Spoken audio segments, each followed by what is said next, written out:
how can you be attracted to someone that you're angry at secretly and you're not telling them? Right. And you may not even know because you're just in this habit and this loop of every little thing that they do that annoys you, you don't say it because you don't want to rock the boat because you're already overstretched. Because most couples, the world that we live in, the Western world that we live in, we're so stretched, under-resourced, double jobs, triple jobs. Like we're fucked in so many ways. We are. And so there's no space for, hey, I don't want any more conflict. But that conflict still lives in you.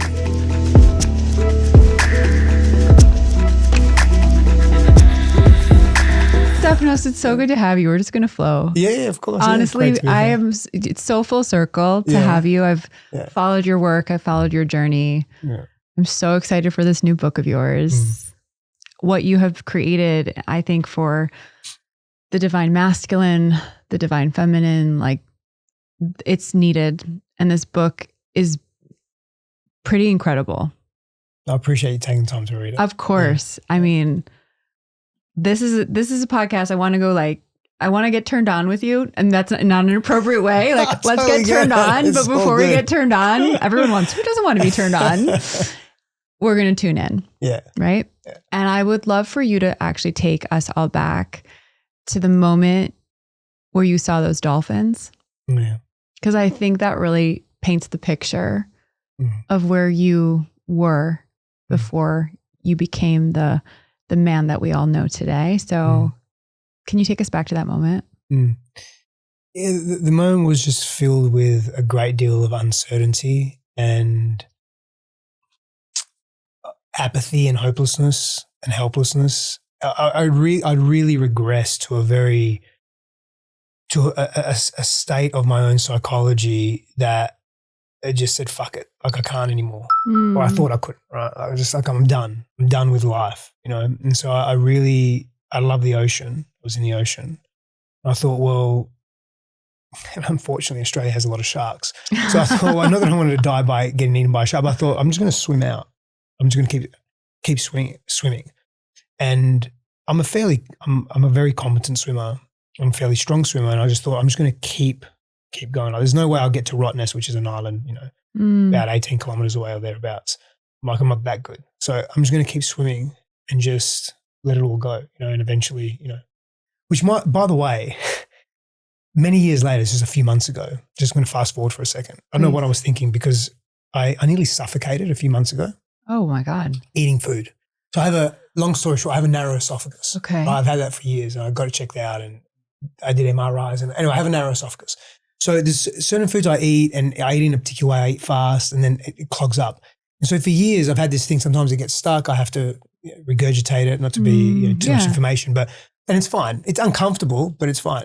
Anyway, this time I couldn't dislodge it and it was stuck and I couldn't breathe. Oh my gosh. So I was suffocating. And this was in my kitchen at home. And I managed to scream for Christine's name because I knew she was there. Sure. I was so happy my daughter wasn't there. And during that time, it was like a 2-3 minute sort of journey here, right? And I'm like, if I don't get this thing out, I'm going to die. I'm going to pass out because I can't breathe. Because I was like, I get just a little bit of air in. It was stuck with peanut butter and something. I hadn't eaten peanut butter for so long. Like, fuck, why am I eating peanut butter? But I was rushing around. That's the thing. Like I rush sometimes. And I called Christine because I didn't want to die alone. Like I literally thought, I'm not going to die like this. I cannot die like this. But if I do, I don't want to die alone. This is the thought I was having. And then I thought, this is the worst way to die. Like to suffocate. So I'm sort of just fast forwarding to go back. I don't know what the fuck I was thinking to go and want to swim out and drown myself. Right. Because it is horrible. It is so uncomfortable. Anyway, I managed to get it out and I was very relieved. But but that's where I was back then at that moment. And the symbolism of the dolphins, or actually seeing the dolphins, I made a prayer with God and I said, if I'm meant to be here in this life and to continue, give me a sign. And I saw nothing. I thought, okay, I need to be specific because if I'm actually going to swim out and do this, like I need some certainty because there was so much uncertainty. I said, show me dolphins right now. Bang, dolphins. I thought, well, can't go swim out and drown. Wow. And that was but I was just at a very low point. I think many people can relate to that. Like we get to a low point and we don't know what to do and where to turn. To me, it was a logical, at least how I saw it was a rational decision. Too much pain. Right. I don't know how to be with the pain. Mm-hmm. I don't want to take drugs. Mm-hmm. I don't want to take other distractions. Like I'm doing all this inner work, but it doesn't seem to be moving anything. At least that's what I thought. I'm praying, I'm here, but I'm just in this constant pain. I don't think I'm any good to anyone. And then the stories start compounding, right? Yes. And then after a while, you believe your stories. Right. And not everyone gets to that point, but many of us get to that point where it's just life is really hard. Right. And I didn't want to give up. I just didn't know what else to do. Yeah. And you went on to do quite a bit. I mean, this journey that you've been on. You wrote in the book, instead of hating the man that I had become, I needed to nurture the child that I'd been. Mm. And it's like many of us, like most of us, have experienced a really traumatic and painful childhood. Mm. It sounds like your parents weren't very loving. You were shamed for your body. And you went on this path that masked all of that pain with a lot of different types of behaviors. Mm. And this book really takes us in. Like, I love the title, like Turned On and Tuned In.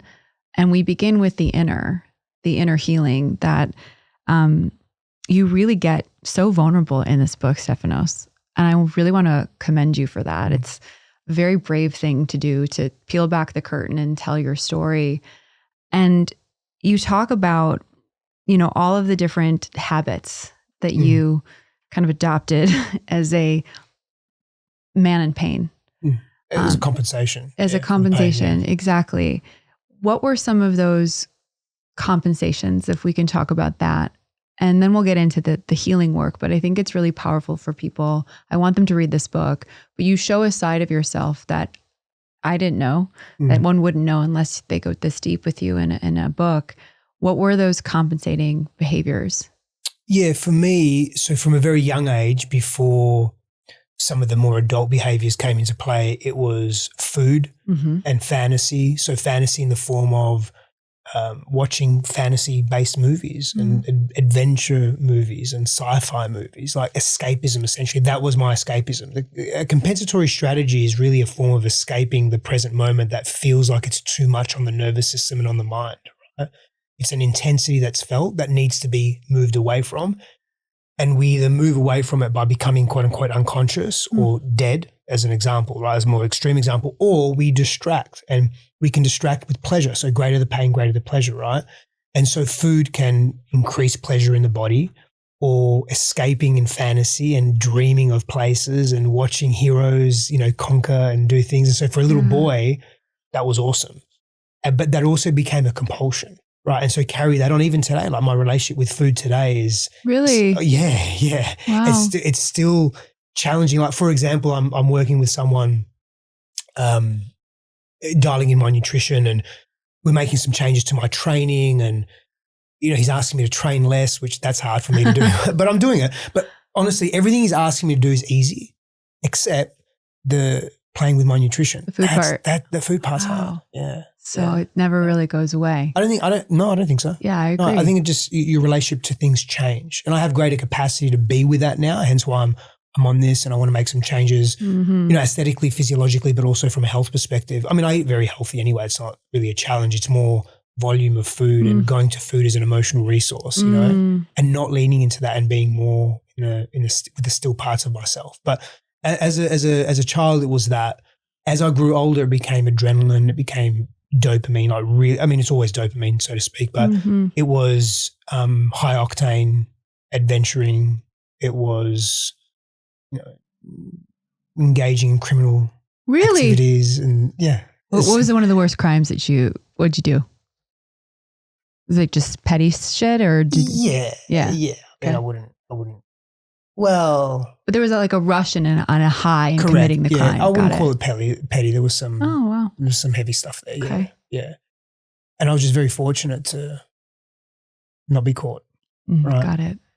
And I'm very grateful. And there was a moment in my life, in my early and mid 20s, where something happened. I thought, that was really close. I think I got to get out. Right.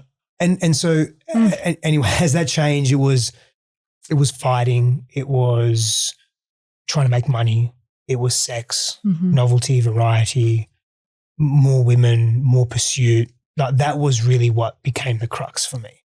It was seeking validation and intimacy and closeness and connection through really casual encounters and mistaking that peak experience for something that was deeper, meaningful than what it was. I'm not saying that casual encounters can be very meaningful, depending on where you are in your life, depending on how you approach it, with what level of intent and so forth. Totally. But I was way skewed and way off in my perception, right? Because ultimately I just wanted to be loved, right? That was the regression of that little child that we were speaking about, or that little boy that needed to be nurtured. I just wanted to be loved, and I was looking for it in really the wrong places, as many of us do. Yeah. You know, this is sort of meta, but I'm just going to go there. Like listening to you, you know, reading your book, seeing the work that you do today, and that you've been doing for quite some time, going back in time, hearing this person, this wounded boy, this young man that hadn't healed at this stage, in doing the work that you do today. Like my show is for women, right? Like we have a large audience, but I have often the masculine comes through, and this sacred masculine, the healed masculine, it's so important to witness that level of vulnerability. Like I thought your book really exposed in the most powerful way the real work that we're all invited to do, because your book is for men and for women, and relationships, but it's just a gift to have men in their hearts who have gone this deep, who've looked in the mirror, who've taken responsibility, and then have alchemized, not everything perfectly, but have alchemized it enough to take their medicine and pour it back. And I just want to say thank you for that, because it's a model and an example that we need in the world, not just women, but like the world needs it. And I just was sort of listening to this story and watching who you were and seeing who you are and how you've lived that so out loud, and how important that is for all of us as an invitation of what's possible. Does that make sense? Yeah, for sure. And I appreciate that. I really, truly just wanted to say that. And you know, you talk about, I've read the book, so I'm going to be looking down, but there's 15 toxic patterns that you name in the book that come from this like wounded part of ourselves. I mean, aggression, neglect, toxic communication patterns, self-destruction. And then you also talk about what I feel so many of us in an elusive way experience as toxic behaviors, which is a lack of responsibility, avoidance, negative self-talk, codependence, a resistance towards personal growth. I see a lot of this in the community of women that I coach as well. And you named it as a toxic pattern. And I don't disagree, but I think there's a charge to that word, of course. Such a charge to it. And how do we lovingly call ourselves out to call ourselves in? Yeah. If I may add something to what you said earlier around the meta piece, because I'm a big believer in, like, I am a massive work in progress. I do not claim to, and I'm not saying that you were claiming this for me in any capacity, just want to be very clear. There is a lot of stuff that I work on now as an adult, as a husband, as a father. I believe that every meaningful, big, intentional experience we have in our lives, such as having a child, for me, it brings up versions and layers of ourselves that we get to play with, right? And so this feeds into your question about how do we lovingly, I say call ourselves forward, right? And into that version of ourselves that we see ourselves to be and that we want to be, that we desire to be, that we long for, right? I think part of that is there's more than likely, and I don't know who your audience is or, what defines the characteristics of your audience per se. My sense is they're probably, and please just correct me if this is inaccurate, but they're striving for something more. They want more out of their lives, out of their relationships. They're entrepreneurs. They're creative at the very least, right? Yep. They're inspired. They want more from life. They play a big life, right? And so when you play a big life, life will give you big things to be challenged True by, that. right? Yeah. Because it's at that edge of meeting yourself there that you grow beyond the limitations that you think you have, and so, or that you believe live in you. And so, for me, I think it's inevitable that you're going to go through a phase of extreme or a version of discomfort, right? Intensity when it comes to change. Or many phases. Yeah, it's almost inevitable. And so it's going to be really difficult. But it's that difficulty that defines you. And when we fight the difficulty, right, when we fight that natural phase of evolution or growth, we stay longer in it. Correct. The personality just latches on and says, nope, I'm not changing out of what's familiar. I would rather be in pain and suffer and not grow, because that's unfamiliar, and I'd rather stay in what's familiar, and I'm going to lock down. And the more you fight that and you don't embrace the challenge and the pain and the difficulty and the new identities that are coming through, the more difficult it is. And so there needs to be a level of acceptance. There needs to be this interaction, you can call it a war. At some stages, it is a war with the ego or the personality, right? Not because the ego and the personality are bad. They play a necessary evil. They play a necessary part in your life. But because that's what helps you transition from where you are, where you've been, to where you want to go. And in my life, I've found that every time I fight that, every time I resist, it doesn't end up well. I lean more, I go back to my own survival strategies. Reactivity, impatience, aggression, anger, despondency, apathy. I see the world through a negative light. Like, these are my survival strategies to keep me aware and keep people at a distance, keep intimacy at a distance, because people weren't safe when I grew up. And so I don't think people are going to be safe now as I'm going through this pressure cooker or this overwhelm. However, the more I see that as, this is just a natural part of my growth, and I can just relax into that a little bit more, it moves through me faster. It changes quicker. Right, of course. And it's not about speed, it's not about pace of change, but it is about this deeper acceptance of self, because I spent so many years, and I think we all do this in some capacity, only embracing and showing the world the convenient parts of ourselves. Of course, right? Yes. Because who wants to show the ugly cheater, or who wants to show the part that holds shame about their bodies, or who wants to show the part that's really jealous, or who wants to show the part that has this deep fear of being seen? No one does, right? And so, but until we do that, until we embrace all of ourselves and move in wholeness, we don't change, so we don't grow. So back to I'll say one more thing I purposely called it toxic traits, because I know it carries a charge in society, and I like to stir people up sometimes. Yeah. I'm not a controversial person per se. I don't consider myself, it's not like my archetype. But I do like to challenge even how I see the world. And the moment I hear the word toxic, I'm like, here we go. Right? Because it is loaded, and it is, in my opinion, just an opinion, it has been misused and misunderstood. However, it carries some weight. And what I mean when I say toxic, really, I'm talking about unhealthy, unproductive patterns that have their use-by date, but we're still applying them. Right. We're still using them in the way we interact with the world and how we relate. So that's why it's unhealthy, because it's not actually serving who you want to become. It's just serving your ego, serving your personality of what's familiar and what's protective. That's it. Right. That's all it is. So it's beautiful. So I want to go back to what you said about what I said about the meta comment, because it's really so true that we're all works in progress, and there's no there. And, I've done a lot of work myself, and I said to my therapist, I hired a new therapist this year, and I was like, I've basically just hired you to help me free myself from my own bullshit. Like, I'm still, as much as work as I've done, I'm still here in many ways. And I'm curious to know, the word conscious can also be like sexy, and everyone's striving to be a conscious person. It's just trendy today, but there's real gravity in choosing that path.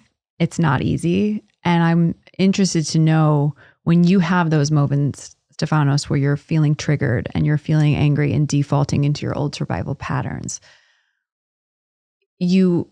there's a choice point. I'm curious to know, what are your practices? Like, how do you tune back in, despite all of the work that you've done, you still get tripped up on your own bullshit. what does that look like for you in action? Can you like give me a scenario? Sure. I still get codependent.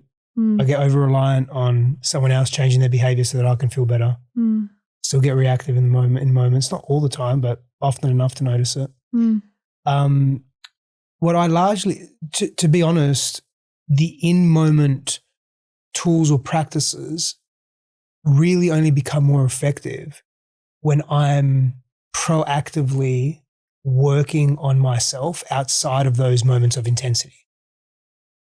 So let me explain what I mean by that. So I'm trying to clock more time in personhood. I'm trying to clock more time in a regulated nervous system, trying to clock more time in seeing the world and myself in a more expanded way outside of the moments of intensity. Because quite frankly, and to be very honest, I'm the type of person that collapses time and expands time simultaneously very quickly in the moments, and I very quickly go to survival strategies.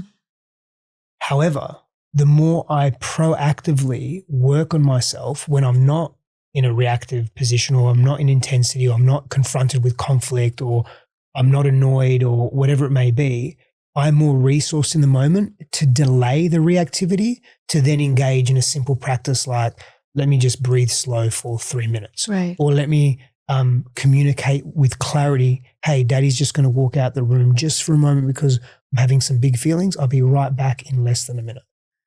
I can't access those tools that are really obvious for most people when I'm overwhelmed and under-resourced. So my work for me, I actually think this is for all of us to some degree at least, is in the proactive aspect. So what does that look like? That looks like making sure that my day, I don't stack in my calendar because of my neurodivergent brain. I don't stack my calendar back to back to the last minute before I'm going to go to have dinner with my family, right? And then I'm still frazzled. I have to have intermissions. I have to have a little more space in my day. I need to practice regularly and remind, hey, I'm just going to go outside. I'm in the middle of work. Everything's fine. I'm just going to go outside and put my feet in the grass for a moment and look at the sun and just breathe for 2 minutes. And clock more time in exposing my nervous system to what regulation looks like. Because for me, I didn't grow up with that. I grew up with constant volatility, constant and violence. And so there wasn't space for that. So I had to create space and I had to compress space. And so that still lives. That during those formative years where we're so susceptible to information coming to us, our nervous systems are shaped and they carry on into adult lives. And so I'm still living like that to some degree. Because actually this was yesterday. Yeah, yesterday. I just checked into my mum and I said, how are you and dad? And Baba. I don't say dad, I say Baba. I'm half Greek, half Italian, so I call him Baba. And she was telling me a little bit of things. And I thought, I just want to ask her some questions about some things. And I just started asking her questions about my childhood from 1 to 5. I'm more curious because I just some things that are happening with my daughter. She's not sleeping so well sometimes, and it affects things, and it's not her, it's how my nervous system is interacting with her, right? It would be very clear. This has nothing to do with my daughter in the sense that, it's not her fault. I'm not blaming her. It's how I'm interacting with things. And so I wanted to get some clarity to start to understand in a deeper way, like, what was my upbringing like during those years? And so my mother and I just went down the rabbit hole. It was really interesting. And there were just moments where she was writing back and telling me what was happening. And I'll share some of it in a second. I just started crying. I'm like, man, like as a little kid, and I wasn't feeling sorry for myself. I was just feeling the tension and the fear in my body of what I felt and experienced back then. Because I was asking her about my sleep and how I was, because my daughter and I are very similar. How old is she now? She's 4. Aw, yeah, beautiful. Yeah. So we're very similar in many respects, right? We're both can be emotionally dysregulated, very right brain dominant, emotionally sensitive. Her father's daughter. Yeah, 100%. Got it. She looks like me, so she looks a little bit like Christine as well, for sure. But we're very alike, and so that's what triggers me, because I'm seeing so much, and it's when I get triggered. I'm not always like that, but enough to me want to make some changes about it. And I was just asking about my sleep, and I'll give you an example, right? And this is, I've made peace with my father. My father and I are really close. This is, I'm 44 years old, so it's taken some time. I've actually probably at the age of about 34, 35, like I made peace with my dad. I'm more at peace with my dad than I am with my mum. That's another story. We're like the same person, but continue. Yeah. And so I'll give you an example. Like I wasn't sleeping very well at night for a few different reasons, had some lung stuff and, I had eczema and some skin stuff. I just wasn't sleeping well. And so I would cough or I'd wake up and my dad would just yell, like, shut the fuck up. Like he would just yell. And we'd all sleep in the same room. We didn't have much, and so he would just fucking yell. And then my mum would yell at him. Right. I mean, I feel like fucking crying now. I want to cry too. Yeah. It's just, but that was constant, like I would drop a spoon and he would lose his shit. We couldn't move in the morning because if he woke up, he would just start yelling and banging shit and throwing stuff. And it was just crazy. And so I have a very jacked up nervous system. So when my daughter is in a tantrum, right, like I start getting jacked up. And when I said before, I should probably explain this because I think it's helpful. When I said before I collapse time and expand time, somatically, not intellectually, so it's not verbal, it's not a thought process, that comes later, but somatically, I go to my freedom's being taken away from me. Is she going to become a drug addict when she's a teenager? Like, what's my life going to be like? Like I start catastrophizing my life and her life. And all these, like, is she going to have friends? Is she going to struggle making friends? Like all in fractions of a second. Wow. And so my survival strategy, because everyone's different. Some people just shut down. I mean, I have the shutdown. I can shut down as well, but I go to anger because anger for me is control. Like I didn't have the capacity to be in control when I was younger. I was very disempowered, very scared. But as an adult, I'm very empowered. Like I get scared as an adult, sure, but I move through my fear and I go. Like I use anger as a means to control. So it's not like I scream at my daughter. I don't do that. I may raise my voice and I feel terribly guilty about that. I don't do anything like my father used to do, but inside I'm rattled. And so I lose my patience with her instead of like really sitting with her. And this isn't 100% of the time, but it happens. And so for me, I get angry, I get frustrated as a means to control, and that's the reactive survival pattern. For me, for other people, it's different, right? And for some people, it's also very familiar. And so my work is in, again, like go back full circle to your question, is the more proactive I am in clocking more time in calm, when those moments arise, there's a bigger delay. And so then I can access tools, like I said, in real time. And I can remind myself, oh, this is my little boy that's just rattled right now. And it's my adult self that's seeking control as a protector. And I can pull back from that because she's just a little girl. She's just doing the thing and she's my daughter. And that was then, this is now. And now is different. And that can calm in the moment. So I can be calm for her and for me and for my little boy, right? The part of me that lives in my psychology that's smaller. Because we're all dictated to by that. Like if anyone thinks that they're adults, they're not. Right. They're just 100%. Big bodies, little kids in big bodies. Yes. Until you make the unseen seen. We're the same we're obviously not, but we're so the same person. Yeah. So I had a very volatile father, a very codependent mother. Yeah. I grew up in a ton of fear. My default is anger because it's my source of control. I became very empowered later in life and successful. And yet all of my, and I've forgiven my father and I have a beautiful I'm 44 as well, but it's my mom that I still haven't fully fucking healed from. Wild. And then as you were, mapping back to your book, I wrote a book, The Light Work, and it's divided into 3 sections: inner light, outer light, future light. So it's like inner work, outer relationships, then like the sacred. Yeah. Which is right? It's the journey. Yeah. And you but it's so wild. Keep going meta, Stefanos, listening to you. This is really in the threading the thread of like the inner work, which you've just so beautifully defined of how you really practice that to this day, what it's rooted in, how you can map it. Your relationship with your daughter is such a beautiful example. And thank you for sharing that. So much of your work is rooted in relationships. And I kind of mapped the inner work in my story of like, we can do all of this work, but when we go out into the world and become intimate with others, it's really where it can get us tripped up all over again. Yeah, rubber hits the road. Exactly. Yeah. It's where the rubber hits the road. And you've been with your partner for a while, and I've been with mine, and I know that there's a lot of women listening that are on different stages of their journey within romantic relationships, whether they're single, whether they're just now getting started into a romantic partnership and it's exciting. But there's this sacredness that you really talk about, intimacy. You talk about the distinction between like having sex and like sacred sexuality, which I love.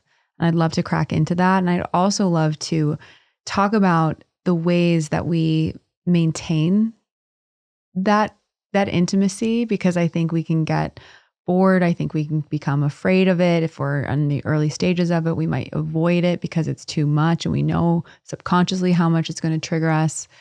So let's start with the difference between sex and sacred sexuality, because I think it's a big, beautiful part of this book and your work in the world. Yeah. And I think I'll just share with you a distinction as well. Not a distinction, rather. I think a piece of information that could be useful, because I try so hard and I put a lot of energy and effort to essentially just be a more present father, which obviously entails doing my own inner work. That also comes with some level of exhaustion or some level of, it's tiring. And the unfortunate part is, and my wife and I, we work on this, we're very cognizant of it, is sometimes that leaks out into our relationship.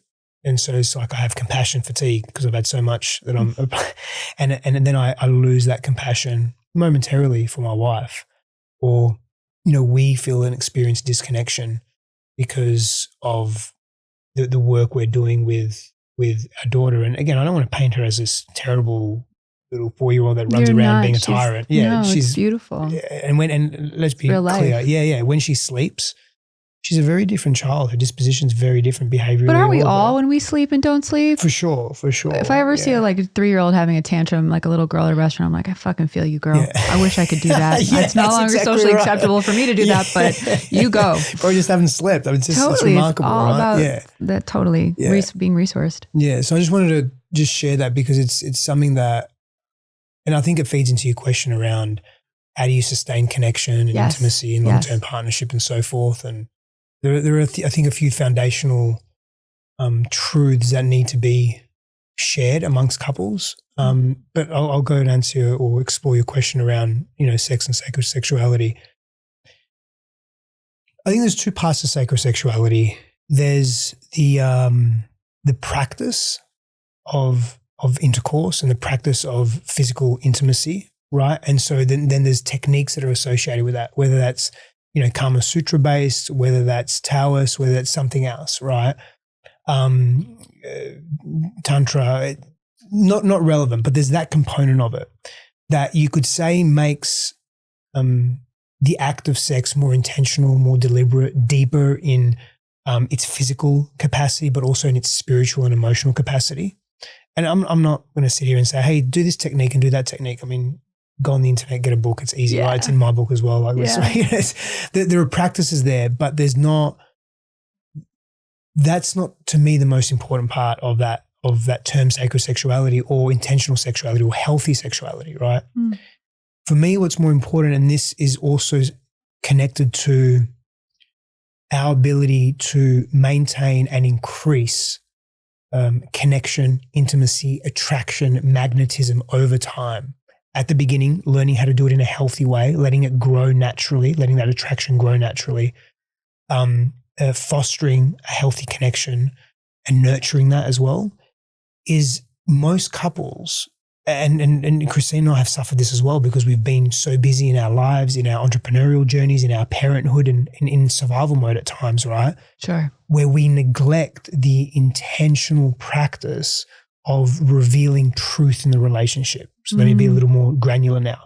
Great. When we have withholds, when we have judgments, when we have resentments in a relationship that are not expressed and not voiced, and there's no agreements or platform for those to be expressed, magnetism diminishes, attraction diminishes. How can you be attracted to someone that you're angry at secretly and you're not telling them? Right. And you may not even know because you're just in this habit and this loop of every little thing that they do that annoys you, you don't say it because you don't want to rock the boat because you're already overstretched. Because most couples, the world that we live in, the Western world that we live in, we're so stretched, under-resourced, double jobs, triple jobs. Like we're fucked in so many ways. We are. Right? And so there's no space for, hey, I don't want any more conflict. But that conflict still lives in you. Totally.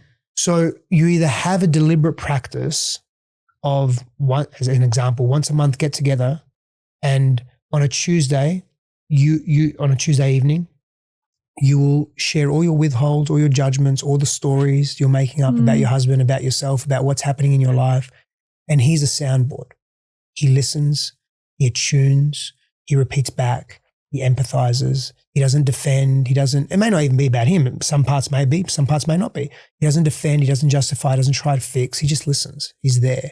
And you have communication tools such as imago dialogue, nonviolent communication. There are many different communication tools you can utilize. And you have agreements around that. And then let that be until you're fully shared, fully expressed. Then on Thursday, he does the same thing, right?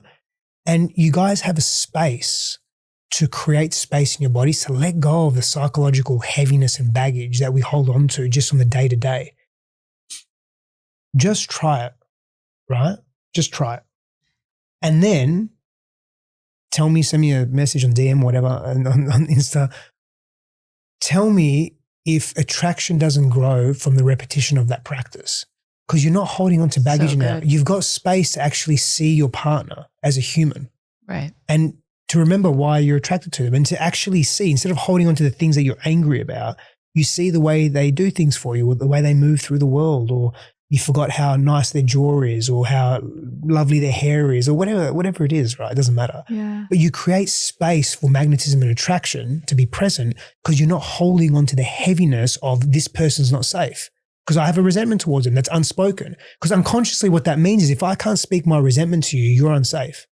You won't listen. You're untrustworthy. I mean, no, let's be real for a sec. No one wants to have sex with someone that's familiar, that they've been with for years, because you're already against that fight. You're already fighting, so to speak, against familiarity or against novelty and variety. So you're not going to want to have sex with someone that's not new to you. You know nothing about. There's no fantasy there you can really build, because you know so much about them. That's another conversation. And you're holding something against them that you don't even know that you may be holding against them. How is that going to be how is attraction going to be there? This is why people veer. So they look for novelty and variety outside of the relationship. I did that for so many years because I wasn't looking at myself. I wasn't speaking my truth. There's no truth in relationships these days, because it's people get scared to speak their truth because they're scared of the rejection or the humiliation.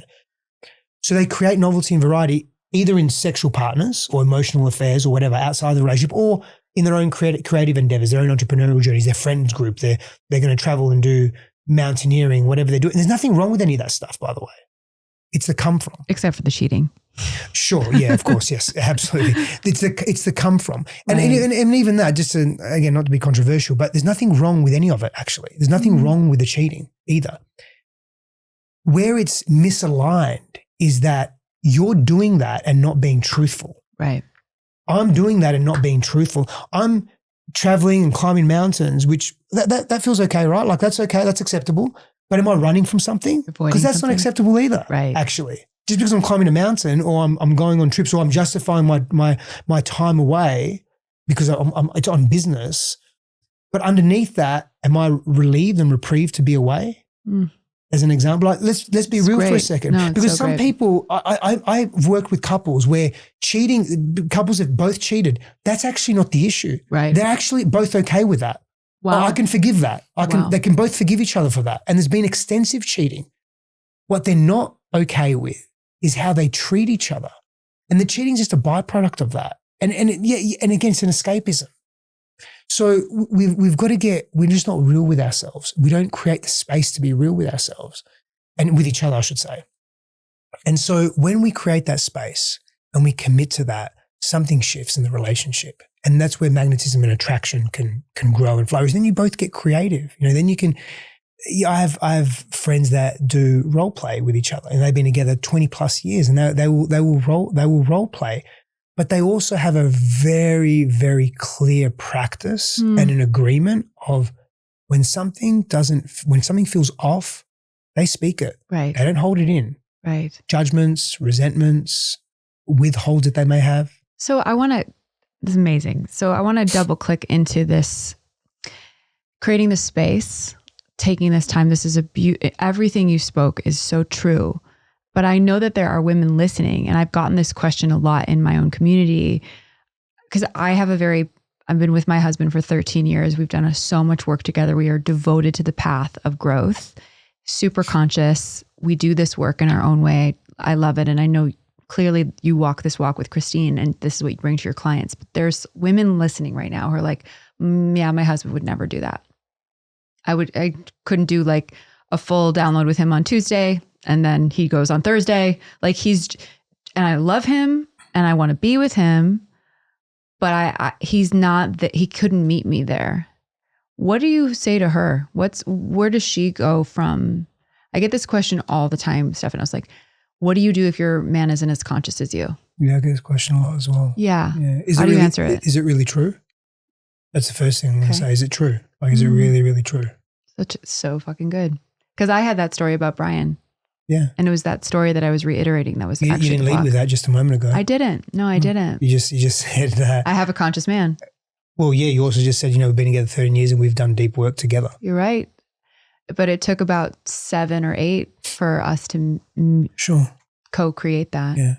We're in very different places. Yeah, of course. Yeah. So the first thing is, and this is a very individual thing, right? I think there's 2 components to this. There's the vulnerability piece and there's the personal values piece. And so as a partner, if this is really important to you, how can you share that from a vulnerable place, like a really open, transparent place within you? Mm-hmm. Hey, this matters to me because doing this with you is important to me because being on this journey together does this for me. Versus how I used to do it, which was like scold him, make him wrong, you're a piece of shit. Shame him, tell him I would leave him behind, market it the wrong way, continue. Yeah. We're all selling, right? Right. So I think really exposing, because there's something beautiful that happens when we choose to expose ourselves, and it's risk. Vulnerability is risk. Vulnerability is not safe. People think, like if I can be vulnerable with someone, I'm safe. No, actually you're not safe. That's the whole point of vulnerability. So you're not experiencing the fullness of yourself because you're not getting unsafe and risking him saying, you know what? Thanks for sharing. I'm not interested. Or humiliating you or pushing back or being defensive, which then, because all of us everything lives on a spectrum. Right? I was talking about catastrophizing earlier, right? Mm-hmm. And so this isn't a competition, but everyone catastrophizes, some more than others, right? And so there's some level of catastrophizing that takes place there because worst case scenario thinking to some degree. You may not loop it. You may not be really high on the spectrum of that, but there's some degree of that. And that's what causes resistance in sharing so openly. It's like, well, will he humiliate me? Will he leave me? Will the relationship break up? And it's another failed relationship. Oh, and I'm X years old. I'm 40 years old or 35 years old, whatever. I have women coming to me. I'm like, I'm 24 and I'm running out of time. Bless them. Like again, these are the stories that Sure. You're not. You can be 54. You're not running out of time. No one's running out of time for love. Like no one's. No, I've seen people get together at 80s plus and be deeply connected. It's beautiful. It's so beautiful. Yeah. It's very real. It's very, very. It's, the belief and the stories we tell ourselves inform what we see in the world as well. So the first part is really being open and vulnerable, and that's a personal practice. Right? And the paradox is, right, you believe in personal development. Not when I say you, not you, but a woman believes in personal development so much, yet she's not doing the thing that she wants him to do. Right, totally. Which is to grow. I mean, I would use my vulnerability as a weapon. Yeah. Like I would get angry and like I would say what I wanted. And even though I felt like it was an invitation, I was infused like a doorway. It was infused with my judgment of him. Like I would say like, this really matters to me. These are my values. In order for us to thrive, I need you to go on this journey with me because of here's why. This is my deepest desire. I don't want to do this alone. I want to do this in co-creation, all of those things. And I got better at like putting it on him. Like, you need to do this for you. It was like, I want this for us, but it was still wrapped in anger that Does that make sense? Yeah, that you have to ask, and that he's not just doing it with you, and that he's not interested in it the way that you are. And I think layers even deeper of vulnerability because you touched on something like, what are the fears of being alone? Speak to your aloneness. Like, speak to your aloneness when you were a child, when you felt isolated, and it reminds you of that level of vulnerability. You're making me cry. If I could go back to that version of me and us, like that is really where it came from. Yeah, of course. Of course it was. You just wanted to be seen. Exactly. You just didn't want to be alone. Totally. Didn't want to be alone. We don't know what we don't know. Yeah. Right? It's like hindsight's easy. Yeah. So she's listening right now and she's like, okay, I'm vulnerable. I'm going to go to him. Yeah. I'm going to tell him, my fears, my sense of, sadness around not having this connection. And my excitement about it too. And my joy. To get him. No. To get him to do nothing. To get him to do nothing. For the intrinsic value and sake of just sharing your truth and letting it land, and how it lands. So the other parts of that is non-attachment and deeper acceptance. But the second part is the personal values I spoke to. Like, how important is growth to you? How important is it that your husband takes an interest, or your partner takes an interest in the yoga retreat that you're in, or in the path of Christianity that you're following? Like, is it a non-negotiable value in your life? Is that calling so high and so truthful to you that if he's not on that path with you, you can't be with him? That's not an ultimatum. That's a personal choice. I also want to say that I've worked with so many couples where I can't tell you how many women have said, personal growth is so important to me. He's just not interested, but fuck, I love him. He looks after me. He's tender. He sees me. He listens to me. He just doesn't like some of the practices or the philosophies or the spirituality that I'm into, but I just love him. Yeah. And I'm okay with that. Yeah. It's not our coupledom is not a non-negotiable in that way. Like, him being interested in what I'm interested in, being on the same path in the way that I'm, is not a non-negotiable for me, because he fills me up in so many other ways. Yes. Beautiful. And then there are other scenarios where that's not the case. Right. I have friends that, like, I need my woman to be deep. I need her to love and follow Christianity in the way that I do. That's just a clarity that he has. Let's give you an example. Sure. And he's not a rigid person. He's not dogmatic. He's not being extreme. I know him personally. I'm giving you an example of someone I know, right? He's beautiful. It just matters to him. Sure. And he's clear on that. And so he shares that. Right. And that's important to him. Now, the thing that we miss, like the non-attachment and the acceptance piece is important, but the thing that we miss is that people change. You know who you were 13 years ago when you first got married, right? Or 14, however long it was, right? You're just not. You're different. And I would say that how you were with him, 7-8 years ago, whenever it was perfect. Absolutely. It couldn't happen any other way. Exactly. Because look where you are now. Exactly. And perfect.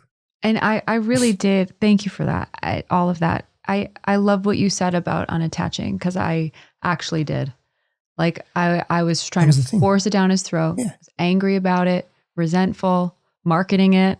I work with Annie Lala. She always used to say, like, you can't market like you do selling a program to your husband. Like, let go of all of that and accepted him. I did, and unattached from the outcome that I thought I needed from him, and just went on and lived my own life and practiced my own practices, and was very much like that. You were the muse. Woman. I was the muse. You lived your life, and he saw that. That was the point I was going to get to. That's exactly And he was inspired. That's exactly right. Can I ask you a couple of personal questions? Sure. Just around when you were younger. When you were younger, did you experience judgment from people around you? All the time. Yeah. And like people wanted you to change and be different? My whole life. And not be yourself? Yeah, from like little girl to like graduating post-college. And I don't know your husband's journey. Did he ever experience any of that? Yes. So can you see how someone that he's committed to and that he loves, and this isn't having a go at you, by the way, because I do the same thing that you're talking about. I do it with Christine as well. Like, I wanted to be different. Yeah. Because of my own insecurities or my own survival patterns or my own sense of control. Yeah. But can you see how in those times, I'm using you as an example and myself, right? Because it's a very common question. I get asked in podcasts all the time. Can you see how you trying to force him to change is him just re-experiencing the trauma of his childhood around being judged and like, why can't I just be me? I just want to be me. Can't you just love me for me? I don't want to do those things right now. I just want to be me. Stop trying to change me. And then he has to contort himself and wear masks. And then he builds what? Resentment. Yeah. And what does that do? Erodes the connection and magnetism and more space. Right. And more distance, I should say. Yeah. No, I mean, shout out to Brian. He's here. He's grateful. I know I really do see this. And I loved how you unfolded what's possible, because I get that question all the time.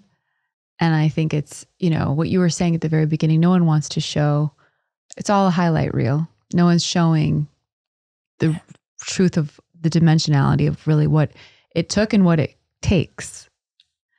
And my relationship with my husband has been my greatest container for my own growth. And I think that's really what you invite in the book around relating and relationships being a place, yes, where that intimacy, and I love the way you broke down the distinction of sacred sexuality, but it is the greatest container for you to look at in the mirror and heal that inner child and do that work in union. I really believe that's where we do our deepest healing work. I agree. It really, really is. And so what do you have to say? Just a few last questions for you. I could talk to you forever. To the women that don't have a relationship right now. Because being single, back to my coach, you probably know Annie Lala. She lives in Austin. Yeah. She was on my podcast. She's like, don't say the word single. Just say, I'm available for love. And I loved that. But there are women in my community I'm friends with that have been without a partner for a while that are really trying to call that in and feel like either they know that their, stuff is in their own way, or they're really seeking, actually, let's just stick on the spiritual partner. They're looking for that in a man and they can't find it. And their standards have risen because they're maybe a little bit older in their lives and they know what they want and they know who they are. But there's a hunger and a loneliness. And she wants to be turned on. What do you say to her? Yeah, so to the woman that is open to love and seeking love, don't lower your standards. Don't lower your standards, but lower your conditions. And so I'll share a story that Christine shares, and she would share it far better than me because it's her story, but I've heard it enough, and it was part of what brought us together as well. She had a checklist of what a man needs to look like. When I came into her life, I did not meet that checklist. Like some aspects of it, sure, but before I came into her life, she tore up that checklist and said, God, I'm clearly not choosing. Choose for me. The chills. And so I think that's very powerful. And to be clear about the standards and the conditions, it's that, or the conditions of those checklists of the stories that we have of how it needs to look. Maybe, and who am I to tell you what kind of partner or relationship you want? I'm no one. Definitely not. Do not take advice from anyone about what you want. You know what you long for and what you desire as a woman, as a man, as whoever you are in the world, wanting what you want, and be open to looking at what you want. And if it's not, quote unquote, working for you, if there's a mismatch and a disconnection between your deepest desires and what's actualizing in your life in a physical way, in a material way, just be open to looking at that without judgment. But if you're lonely, great. Go into the loneliness. Explore it for a little bit. Don't think that having a spiritual partner is going to fix your loneliness, because it fucking won't. 100%, I guarantee I'll put all my net worth on it. Give my left arm. I like my left arm. Take my left arm off. I'll put it on there. It will not satisfy you. Guarantee you. So these are the opportunities that we have. And unfortunately, there isn't a nice answer to that. Maybe you don't need a spiritual man. What does a spiritual man even mean? That example I gave before, there are several the example specifically about a woman being really deeply on a spiritual journey, on her personal growth journey, and her partner really not being in that space at all. yet there's such a deep love and affection they have for each other, the way that she wants to be cared for, he cares for her. Maybe that's what, like, we think we want things, and this is for all of us, but do we really want those things? Right. So again, I'm not saying you don't want a spiritual man. You've got to define what that is for you. But if something's not working per se, there's that mismatch, it's a beautiful opportunity to just sit with yourself. And I get it. I've been there. How long do I have to sit with myself for? I've done, quote unquote, so much work. I've been doing this for 10 years. Yeah, true. All of that is true. And there's a level of resistance there, and non-acceptance and judgment. Right. And whenever we're in judgment, non-acceptance and resistance, there's blocks. Of course. There's blocks to the things that we say really we want. Yeah. So good. When someone's done reading the book, turned on and tuned in, what do you want? They've read it cover to cover. They closed the book. If you could say in a few sentences what you want that person to know or remember when they're done reading. To remember their worthiness, to remember the value that they are, and to carry an intelligent hope in their heart that the life that they want is very possible. Yeah. And there are a lot of stories, as you know, there are a lot of stories of clients and my own story, but really the stories of so many different clients that I've worked with over the last 25 years or so, where there's been such profound shifts, some very subtle, some really sort of big and overt, but very relatable stories of desperation and fear and life not working and chaos that transmutes into something very, very different. And it's very possible. It really is. And everyone, you know, something to what you said earlier, and this is maybe an uncomfortable truth that I constantly wrestle with myself. When you asked about, she's been single for a while and she's lonely and she wants that partnership and that relationship. That's the vision she has for herself. And I said to you, one of the things I said, who am I to tell you should have that, you shouldn't, when you're going to have it? I don't know. But none of us have that control. Yeah. Maybe, and this is the uncomfortable truth, you will never be in the partnership you want. I don't say that to be harsh or to be rude or mean. I say it because that is a gateway. But when you step into that, not as that's your focus, I'm never going to have a partner, I'm never going to have the relationship I want, but you step into the what if, and you can really go into the stuff that brings up for you, and you go into that vortex, and you dig that hole, and it's the loneliness and the fear and the unworthiness. Paradoxically, you go with that. There's an equilibration that takes place. There's a freedom that comes from actually accepting that. That's when you get the thing that you want.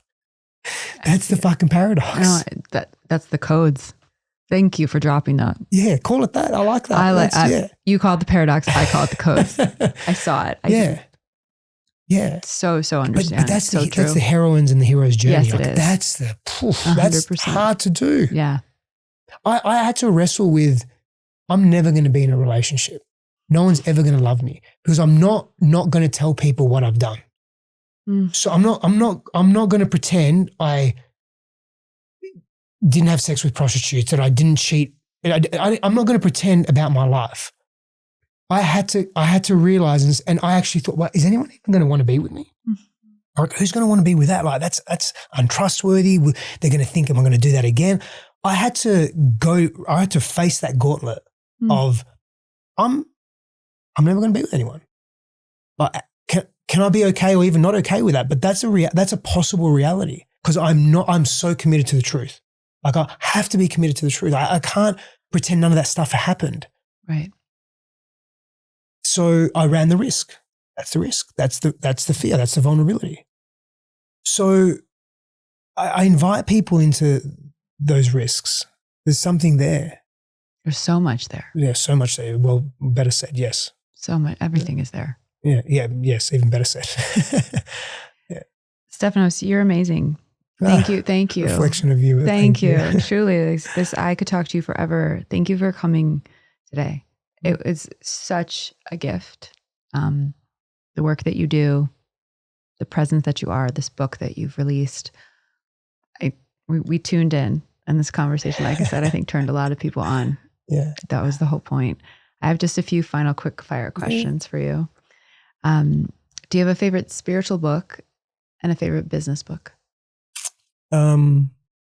Walking with the Himalayan Masters is a beautiful book by, there's two books actually. It's both by Swami Rama, Living with the Himalayan Masters and Walking with the Himalayan Masters. Actually, sorry, Living with the Himalayan Masters is by one of his proteges. Anyway, Walking with the Himalayan Masters. Wow. Yeah. Business book. I might have to get back to you on that. I'm not sure. It's all right. I'd be interested to know. That I've read, but I'm not. You've just built such an amazing business. Thank you. Yeah, truly, you have. You're an entrepreneur. I will say that, absolutely. And I embrace that title. I love it. I'm very, very creative. I will say that there's one book. Is it the best business book I've read? Probably not, but it came at a really pivotal time in my life, in my sort of like early to mid 30s, when I was in massive transition. It was a Tony Robbins book. Was it the 7? It must have come out like 10 years ago, 11, 12. It was a Tony Robbins, a big thick one. Yeah. I can see it. Yeah, big hardback. Anyway, that was really pivotal for me at that time. It was very inspiring. Yes. At that time for me. So that was something. Sometimes those books, they're like not our favorites, but they're the books that we needed when we needed it. Yeah, and they change the course. Yeah. And Ray Dalio's book, the New World Order or New I can't remember what that's a great book as well. I mean, I guess that's a little bit less business, but more geopolitical and macroeconomics. But good. I love him. Yeah, he's so good. Okay, do you believe in aliens? Yeah. Of course you do. 100%. I'm a very public Palladian, so I love to ask that question. I love it. Do you're obviously on this beautiful path of your own spiritual practice and consciousness, but is there a specific deity, guide, angel, ancestor, avatar, archetype that you personally have a relationship with? I really tune into Advaita Vedanta, and so as a sect of Hinduism, I guess it comes with many different deities and gods and so forth. But then I also follow the path of agapistic ethics, which is essentially the ethics of Christ. And I think I'm a little bit of a like poly-spiritualist, if you like. I like that. I made that term up then. That term. Poly-spiritualist. Nothing specific comes to mind. Very randomly though, do you know the superhero? Well, he's a superhero, Dr. Manhattan. No. Do you know Dr. Manhattan? He's an interesting superhero. And there are times in my life where I've been very disarmed or down. I'll often have his archetype in my mind, and I'll see him as a support. Yeah, he's a very interesting character, and his powers are very interesting as well. I have to look. Dr. Manhattan. Dr. Manhattan, yeah. Okay. Yeah. I will clock that. It's a little random, but no, it's not random at all. It's actually Gabrielle very full circle, right? Like Archangel, Jesus Christ, Dr. Manhattan. Yeah. It goes full circle to what you were saying about yourself as a little boy and what you loved then. Very, very beautiful, actually. Okay, final question. What does it mean to you to be a co-creator of the New Earth Rising at this time? I've been thinking a lot about legacy since I had my daughter. Well, my wife had a daughter, to be more accurate. I contributed to it. I've really been sitting with legacy, and where I have arrived thus far is that it is my duty, particularly for my daughter, but I definitely expand this into, my wife, particularly my wife as well. Because, we often hurt people that we love the most. And so it's very important that I'm more present to this there, but also to the world, like what I want my legacy to be. And what I want my legacy to be, which answers your question directly, is that when I'm making human contact with sentient beings, that I'm leaving them better than what they were. Meaning this, I'm going to be very specific here, that their nervous systems feel relaxed, that there's an attunement that takes place, that they feel safer. But I really have been thinking about my daughter a lot. Like when I